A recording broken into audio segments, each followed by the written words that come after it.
Okay, so ayun na po siya.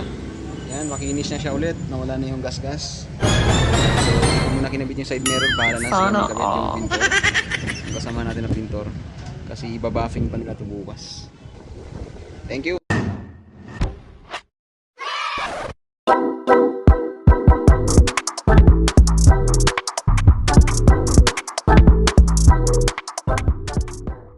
Dalawang linggo pa lang nakalipas mula nang nailabas dito sa talyer. Ayun, lubog, may gasgas pa, tumama raw sa poste na kanyang pinaparkingan. So ayun guys, kailangan natin itong latiruhin muna, isingit muna natin to. So sinimulan ko na tanggalin ang salamin, tapos yung kanyang molding. At syempre salamin, kailangan magkasabay ito sa kanyang mekanismo para walang sagabal kapag kasinundot natin yung yero na lubog. Alright, so mapapansin nyo, ayan, sinisimulan ko na siyang sundutin para umusli ng bahagya para mamasilyahan ng kaunti para pumantay. Alright, so ayan, mapapansin nyo guys, talagang hinihimas-himas ko na ng kaunti yan para nang sa ganun mapalaman natin kung pwede nang masilyahan at hindi na kakapalang masilya. Alright, at dito guys, dinodouble check ko yung mga lubog kung mayroon pang malalalim para mapausli natin bago na ipreparasyon ng ating kasamahan na pintor dito sa talyer namin. Alright, so dito sa talyer namin, inuulit ko, hindi po ako humawak dito ng painting, only latero lang, welding, yan lang po. At saka change oil, under chassis mechanic. So after nyan, ipreparasyon na yan ng ating kasamahan na pintor. So syempre, abanti ko muna para maganda ang pasada. So ayan, ang pintor natin nagsisimula na. Good afternoon. Alam niyo na kung sino to, Urgent Vlog. So guys, tatapusin ko lang tong L300 na bangga kahapon na nilatero natin. So ayan, ikabit ko na yung salamin na napakahirap na hayop na salamin na yan. Napakahirap. Mahirap pag mag-isa ka lang na magkabit ng ganitong salamin guys, kasi kailangan sabay yung salamin at saka yung pinaka mechanical ano niya, ruler.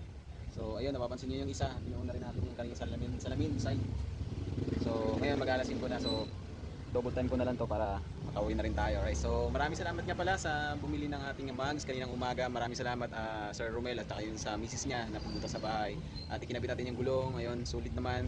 Kaya lang medyo luma na kasi yung pito, kaya medyo sakto lang siya nakarating sa kanilang bahay. So ayun, nagpapasalamat pa rin ako. Ang ginawa ko para sa inyo, nilibre ko na yung kabit ng gulong, but in the end sira nga lang yung pito, pero okay lang yan kasi ang usapan naman natin is yung mags lang talaga ang binibenta ko. So maraming salamat kay Boss Romel ng Pasig. So ayun, balik tayo dito. So ayun na po siya guys. Yan, kung mapapansin nyo, makintab na siya. So bukas rabing na lang. Right, let's go. So ayun guys, talagang mapapansin nyo na bagong pintura pa po yan hanggang loob. So labas loob kasi ang painting namin ito nung nakaraang last 2 weeks ago mula nung nailabas siya, no? Kaya lang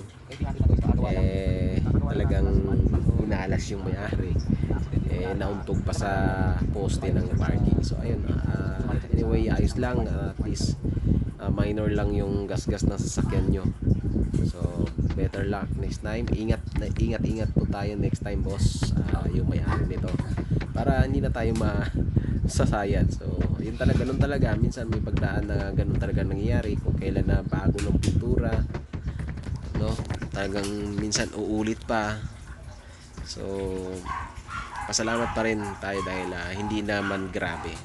So ayun, nililinis ko na to siya mga boss, para syempre para bago pa rin ang labas niya. Ayan, dino-double time ko na lang to para anytime kung kukunin na ng may-ari, pwede naman. Overnight lang pala to siya dito sa talyer namin, kasi nimulan siyang ipasok ng hapon at tanghali. Tapos natapos naman siya nung kinabukasan ng umaga din.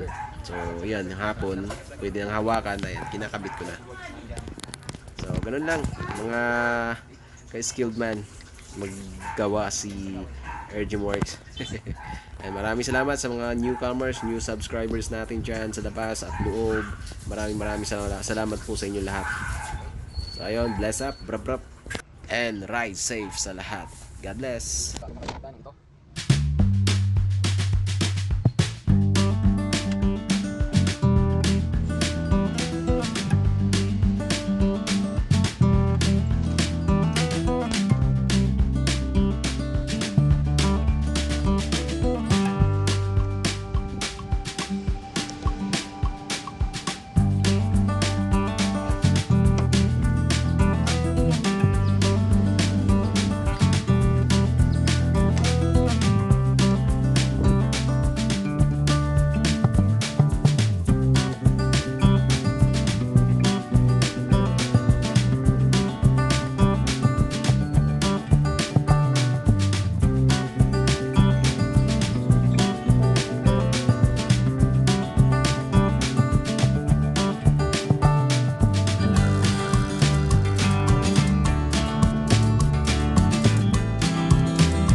makinis na siya ulit, nawala na yung gas-gas.